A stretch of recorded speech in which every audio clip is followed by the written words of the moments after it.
بافین گلیم بافی لدار خورما للی کردیل فیلی خوی نفقط کار دسیه خوی مچیر طبیعت و گیان خانواده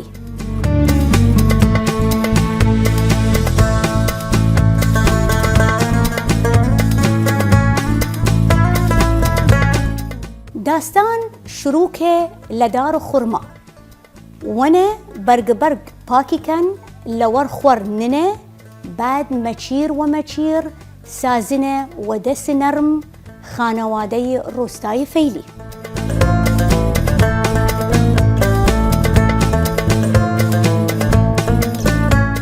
رنگیلی که خوی لرنگ طبیعت بنه دوما رنگ قرمز و سوز و زرد ای کار دسیه صبر دیار که ولیرا دیار که ریشق کردیل فیلی لأوسا هسه قلیم بافی دیار که ریشق کردیل فیلی لدار خورما تامالیا